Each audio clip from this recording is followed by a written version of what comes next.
कि हम अपने बेटे को अगर हस्तमैथुन करते देखें तो उनको क्या समझाएं? बहुत ही सेंसिटिव सवाल है। मैं ये जो सीरीज है, आगे 2 और सेशन होने वाले हैं, उसमें चाइल्डहुड सेक्सुअलिटी ये हिस्सा भी लेने वाला हूं। बहुत महत्व का हिस्सा है, उसके बारे में कभी बोला नहीं जाता है, ना ही उसके बारे में कभी चर्चा होती है। बच्चों की सेक्सुअलिटी बहुत बचपन से शुरू होती है। सच बात कही जाए, साइंटिफिकली बात कही जाए तो मां के गर्भाशय के अंदर से ही शुरू होती है। इसलिए बच्चों को पेनिस के साथ में जो आनंद आता है, लड़का है तो वो उसको बहुत बचपन से पता चलता है। वो उसका आनंद लेने की कोशिश भी करता है। अब आपने कहा हस्तमैथुन करता है, तो शायद आपने बच्चे का उम्र नहीं बताई। अगर ये बच्चा उम्र आने के पहले की अवस्था में है तो भी इसमें कुछ बुरा नहीं है। अगर उम्र आई, यानी अभी टीनेज बना, 11-12 साल का बना, और वो हस्तमैथुन करने की कोशिश करता है, तो उसमें कुछ बुरा नहीं है। और 16-17 साल का ऊपर हो गया, उसमें तो बुरा नहीं है, वो तो उसकी आवश्यकता है, ऐसा कहेंगे। उसमें से इंसान को आनंद मिलता है, ये बच्चों को जब पता चलता है तो वो कोशिश करते हैं। ये जीवन के फैक्ट है, और ये सेक्सुअल लाइफ का हिस्सा भी है। उसको आप नकारना भी नहीं चाहिए, टालना भी नहीं चाहिए। लेकिन बच्चों के साथ में इसके बारे में खुलकर बात होना आवश्यक है। अगर इस ढंग का वातावरण हम घर में पैदा कर पाते हैं तो बहुत अच्छी बात है। कम से कम लड़का अपने पिता के साथ में बात करे, क्यों भाई तू ऐसा करता है, डांटने के बगैर, वगैरह वगैरह, क्यों ऐसा, अच्छा लगता है। फिर उसके साथ में उसकी बात हो। एक शेक्सपियर का बहुत अच्छा किताब, अगर बच्चा बड़ा है, 14-15 साल का है, तो उसके हाथ में कोई शेक्सपियर की अच्छी किताब दे दो।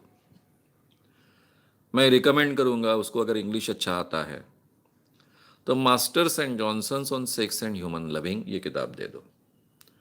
ये किताब की खासियत ऐसी है कि ये दोनों हालांकि डॉक्टर्स हैं, इसलिए फिजियोलॉजी, इस क्षेत्र का ज्ञान तो उनको उनके शिक्षा के कारण है ही, एजुकेशन के कारण है ही, लेकिन इन्होंने बहुत सालों तक मैरिज काउंसलिंग के और सेक्सुअल काउंसलिंग के, मैरिज के क्षेत्र में वर्कशॉप चलाए हैं, इसलिए उनको साइकोलॉजी का भी हिस्सा बहुत अच्छे ढंग से मालूम है।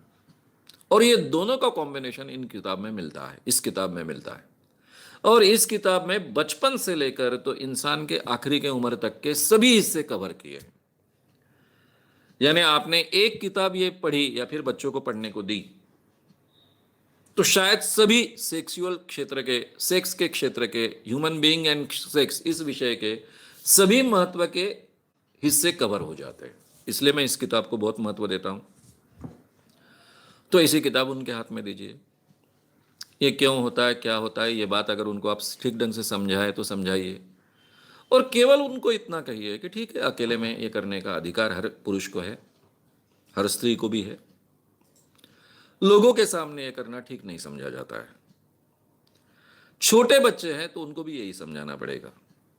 सोशल एक्सेप्टेंस क्या होता है, सोसाइटी में क्या अच्छा समझा जाता है, क्या बुरा समझा जाता है, ये चीज़ अकेले में करने की होती है, और एक हद से ज़्यादा करने की नहीं होती है। उसको महत्व नहीं देना है, वहीं तक सीमित रखना है। ये अगर ठीक ढंग से आप समझा पाओगे तो उस बहाने अपने बच्चे का सेक्स एजुकेशन करने का अवसर भी आपको प्राप्त होगा। मुझे लगता है जब ये चाइल्डहुड सेक्सुअलिटी का सेशन आएगा तब बहुत विस्तार से और बारीकी से ये सब बातें मैं आपके सामने रखूंगा। वो बहुत उपयुक्त होगा। अगर आपको ये वीडियो पसंद आया हो तो उसे ज़रूर लाइक करें। लोगों में ये अवेयरनेस फैलाने में हमारी मदद करें। वीडियो को ज़रूर शेयर भी करें। तो हमारे यूट्यूब चैनल शाम मानो को विज़िट करें। ऐसे सारे वीडियोस का आनंद लेने के लिए हमारे चैनल को सब्सक्राइब करें। उसके लिए सब्सक्राइब बटन दबाएं।